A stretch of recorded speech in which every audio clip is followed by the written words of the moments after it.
Ring not போடும்போது அது French நாட்டாக மாறுதா இல்லைனா த்ரெட்டு சிக்காகுதா? ஸ்டாப். இந்த சிங்கிள் மிஸ்டேக்கை மட்டும் எப்பயுமே பண்ணாதீங்க. ரிங் நாட் பர்ஃபெக்டாக வரும். த்ரெட்டை கிளாத்துக்கு மேலே கொண்டு வந்து ரைட் ஹேண்டில் உங்கள் நீடலோ லெஃப்ட் ஹேண்டில் உங்களோட த்ரெட்டையும் வச்சுட்டு நீடலில் ஒரு ரொட்டேஷன் த்ரெட்டை வந்து ரொட்டேட் பண்ணுங்கள். ரைட் சைட் ஹேண்டில் இருக்கிற த்ரெட்டை அட்ஜஸ்ட் பண்ணிங்கன்னா உங்களோட ரிங்கோட சைஸ் அட்ஜஸ்ட் ஆகும். எந்த டைரெக்ஷனில் உங்களுக்கு ரிங்கு வேணுமோ அதே டைரெக்ஷனில் த்ரெட்டை ரொட்டேட் பண்ணிவிட்டு அதே டைரெக்ஷனில் உங்களோட நீடில் பஞ்ச் பண்ணுங்கள். கீழே இழுங்க.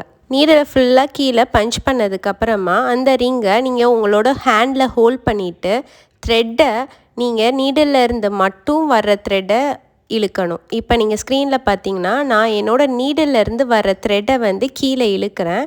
அப்போ என்னோடய ரிங்கை வந்து நான் நல்லா டைட்டாக ஹோல்ட் பண்ணிக்கிறேன். ஸோ ரிங்கையும் நீங்கள் டைட்டாக மேலே ஹோல்ட் பண்ணிவிட்டு நீடில் கீழே இருக்கிற த்ரெட்டையும் நல்லா வந்து பிடிச்சி இழுத்திங்கன்னா அங்கே நாட் ஃபார்ம் ஆயிரும்.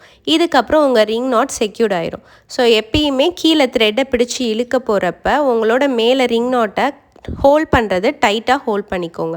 இந்த மாதிரி ஹோல்ட் பண்ணி ரிங் நாட் போட்டிங்கன்னா உங்கள் ரிங் நாட் ஃப்ரெஞ்ச் நாட்டாக மாறாது.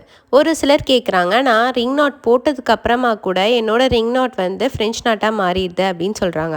அவங்க என்ன பண்ணுவாங்கன்னா அவங்க பண்ணுற பெரிய தப்பு, அவங்க த்ரெட்டை வந்து கீழே ஹோல்ட் பண்ணி கீழே இழுக்கிறப்ப இன்னொரு சைடில் இருக்கிற அந்த த்ரெட்டை வந்து இழுப்பாங்க. இப்போ நீடலில் சேர்ந்து ஒரு த்ரெட் இருக்குது, அது பக்கத்தில் இன்னொரு த்ரெட் இருக்குது. அவங்க கீழே வந்து த்ரெட்டை இழுக்கிறப்ப அந்த பக்கத்தில் இருக்கிற த்ரெட்டை தெரியாமல் இழுத்துருவாங்க. ஸோ தட் அவங்களுக்கு அது வந்து ஃப்ரெஞ்ச் நாட்டாக மாறிடும். ஃப்ரெஞ்ச் நாட்டுக்கு நம்ம யூஸ் பண்ணுற நீடல் நம்பர் 6. எவ்வளோ ஸ்டாண்ட்ஸ் எடுக்கலாம் அப்படின்னா 5 to 6 ஸ்டாண்ட்ஸ் வந்து எடுக்கலாம். ஸோ 5x5 10 எடுக்கலாம், இல்லைனா 6x6 12 ஸ்டாண்ட்ஸ் வந்து எடுக்கலாம். இப்போ ஸ்க்ரீனில் பார்த்தீங்கன்னா நான் டைரெக்ஷன்ஸ் வந்து போட்டிருக்கேன். ஸோ எந்தெந்த டைரெக்ஷனில் வந்து எனக்கு ரிங் நாட் வேணுமோ அந்தந்த டைரெக்ஷனில் நான் கரெக்டாக என்னோடய நீடில் வந்து ரொட்டேட் பண்ணுறதும் அந்த டைரெக்ஷனில் ரொட்டேட் பண்ணுவேன். என்னோடய நீடில் பஞ்ச் பண்ணுறதும் நான் அந்த டைரெக்ஷனில் பஞ்ச் பண்ணுவேன். ஸோ தட் எனக்கு ரிங்கு வந்து கரெக்டாக எந்த டைரெக்ஷனில் எனக்கு வேணுமோ அந்த டைரெக்ஷனில் ஃபார்ம் ஆகும். இதே மாதிரி ஸ்டெப் பை ஸ்டெப்பாக ஆரி கற்றுக்கணும்னு நினச்சிங்கன்னா நம்மளோட ஆரி ஆன்லைன் மாஸ்டர் கோர்ஸில் ஜாயின் பண்ணிக்கோங்க. அட்மிஷன் இந்த ஃப்ரைடேவோட எண்ட் ஆக போகுது. கோர்ஸ் ஃபீஸ் ஜஸ்ட் 999 தான். 2 இன்ஸ்டால்மெண்ட் அவைலபிள். வீட்டில் இருந்தே ஆரியை ஜஸ்ட் 999க்கு கற்றுக்கிற வாய்ப்பை மிஸ் பண்ணிடாதீங்க.